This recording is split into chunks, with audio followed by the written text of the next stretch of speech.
मर्दों को अपनी बीवी के साथ किस तरीके का सुलूक करना चाहिए और उसकी वो कौन सी आदतें हैं जिन आदतों की बुनियाद पर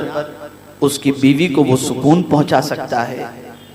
उसकी बीवी के लिए वो बाइसे तस्कीन हो सकता है, उसकी बीवी के दिल से उसके लिए दुआ निकल सकती है, उसकी बीवी के दिल के अंदर उसका एहतराम बढ़ सकता है, उसकी बीवी उसे देखने के लिए बेचैन हो जाए, उससे बात करने के लिए बेचैन हो जाए। वो कौन सी खूबियां हैं जो एक मर्द के अंदर होनी चाहिए जिसकी वजह से फैमिली डिस्प्यूट न हो और बीवी अपने शौहर पर नाज भी करे और अपने शौहर पर फख्र करने की कोशिश भी करे। आज सिचुएशन जुदा है। आज हाल ये है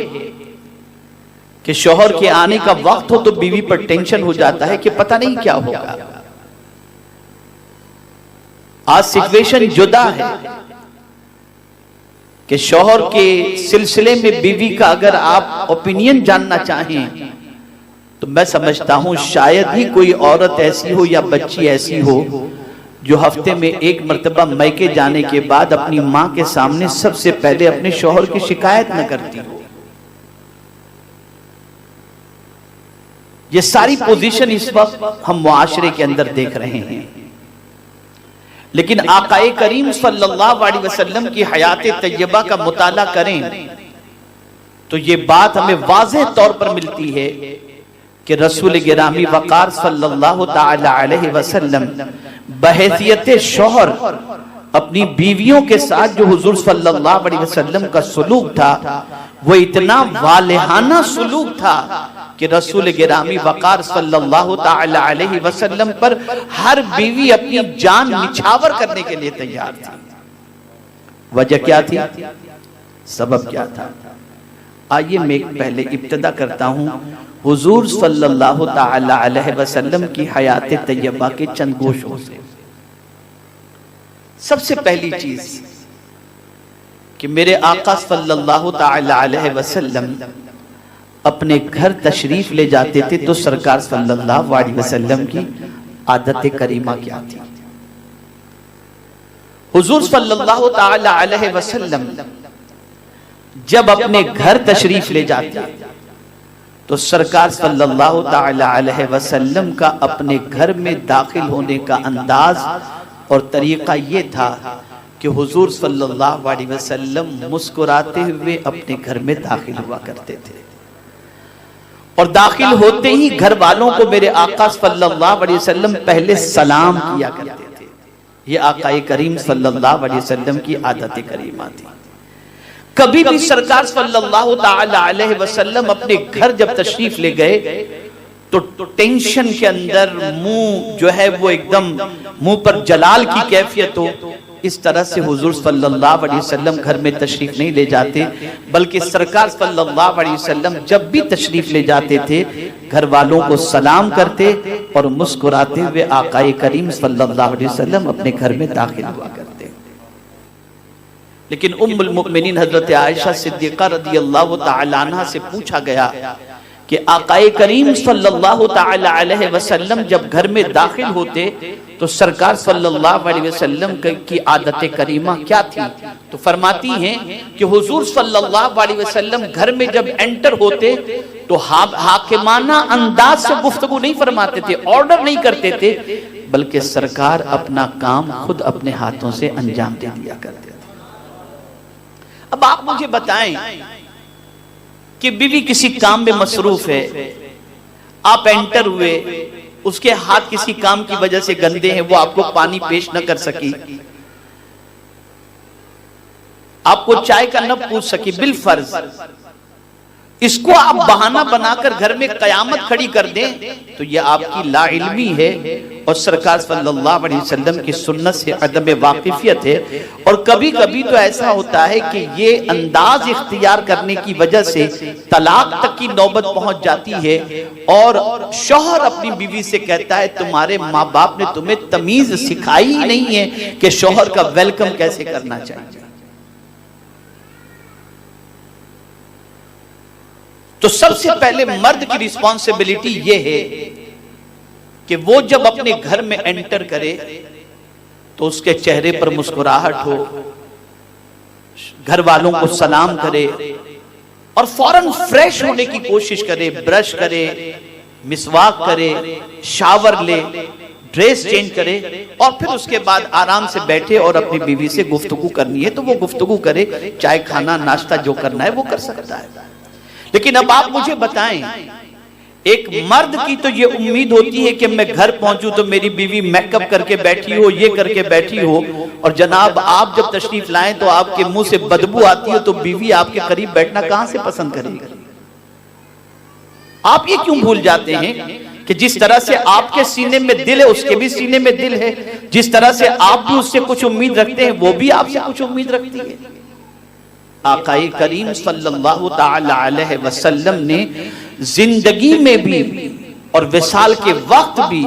सरकार सल्लल्लाहु अलैहि वसल्लम ने सहाबाए किराम अलैहिमुर रिदवान को ताकीद फरमाई कि अपने अहलो अयाल के साथ अच्छा सुलूक करो और खास तौर पर अपनी बीवी के साथ अच्छा सुलूक करो। ये हुजूर सल्लल्लाहु अलैहि वसल्लम का इरशाद गिरामी है। तो मेरे प्यारे आका सल्लल्लाहु ताला अलैहि वसल्लम के प्यारे दीवानों, इस चीज का भी खास ख्याल रखना चाहिए कि जिसके साथ वफादारी का आपने अहद किया है आप उससे वफादारी में किसी किस्म की कोताही न बरतें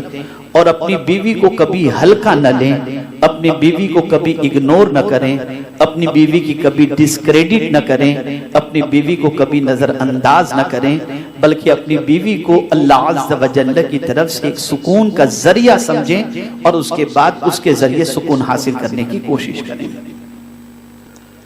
इसी के साथ साथ एक और चीज होती है, कभी कभी तो कुछ लोग यहां तक कहते हैं यार 3 दिन हुए मेरी बीवी से अभी तक मैंने बात नहीं की, पता नहीं वो कैसे रह पाते हैं। मुझे तो हैरत होती है, उन्हें इतना वक्त नहीं होता कि अपनी बीवी से बात करें। मैं आपसे पूछना चाहता हूं, वो घर बार छोड़कर, माँ बाप छोड़कर अल्लाह अज़्ज़ व जल और उसके प्यारे हबीब सल्लल्लाहु अलैहि वसल्लम पर भरोसा करके आपके रिश्ते में आ चुकी है। अब आप मुझे बताइए, आप उन्हें टाइम नहीं देंगे और आप अगर उसकी बात नहीं सुनेंगे, आप उससे बात नहीं करेंगे तो वो अपने दिल की मोहब्बत भरी बात करेगी किससे? इसलिए कि याद रखें, हर बात हर औरत हर किसी से नहीं कर सकती। याद रखें, हर बात हर औरत हर किसी से नहीं कर सकती। कुछ बातें माँ अपने बच्चे से कर सकेंगी, कुछ बातें माँ, कुछ बातें औरत अपने माँ बाप से कर सकेगी, लेकिन सारी बातें अगर वो किसी से कर सकती है तो एक ही शख्स है जो उसका शौहर है, और वो भी प्यार करने वाला शौहर अगर हो तो उसके सामने से उसकी कोई बात छुपी भी नहीं रहेगी। हर बात वो अपने शौहर को करके अपने दिल का बोझ हल्का कर लेगी। लेकिन आज का मर्द अपनी बीवी को टाइम नहीं देता, इग्नोर करता है। बस औकात तो ऐसा होता है कि दूसरी औरतों के लिए उसके पास टाइम होता है, उनसे बात करता है, रिश्तेदार की, फलां की बीवी से, फलां की बहन से, फलां की उससे बात करने के लिए उसके पास टाइम है, वक्त है, सब कुछ है। लेकिन बीवी के, और फिर वो लड़की जब कहती है फोन करके तुम्हारे हस्बैंड का मुझे फोन आया था, तो वो सर पकड़ के बैठ जाती है, मेरे हस्बैंड को मेरे लिए टाइम नहीं, उधर फोन करने के लिए टाइम है। आपस में कॉन्फ्लिक्ट, आपस के अंदर दुश्मनी, आपस में अदम में एतमाद का सिलसिला शुरू हो जाता है। तो अपनी बीवी को टाइम दो। आप अगर किसी वजह से सफर पर रहते हैं तब भी कम से कम दिन में 5, 7, 8 मरतबा अपनी बीवी से फोन पर बात करके खैर आफियत मालूम करो, उसकी फिक्र करो, उसके बारे में गौर करो, उसके हाल चाल मालूम करो। ये करने की वजह से आप दोनों के दरमियान अंडरस्टैंडिंग भी होगी और एक दूसरे के दरमियान एतमाद का माहौल भी इंशाअल्लाह अज़ीम बनेगा। एक और प्रॉब्लम होता है, ये मैं समझता हूं कि मोर देन 70 to 80% आज के दौर के लोगों का ये मिजाज है। वो अपनी बीवी को पाबंद देखना चाहते हैं और खुद को आजाद रखना चाहते हैं। कि मर्द खुद को आजाद रखता है और बीवी को पाबंद देखने की ख्वाहिश रखता है। याद रखें, ये चीज भी शादीशुदा जिंदगी को तबाह कर देने के लिए बहुत ही खतरनाक है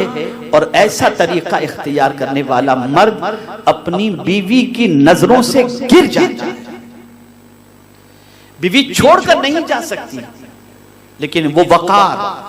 वो इज्जत, वो मर्तबा, वो मकाम जो दिल से एक शौहर के लिए होना चाहिए, वो उस बीवी के दिल के अंदर वो मकाम और वो इज्जत और वो मर्तबा नहीं हुआ करता।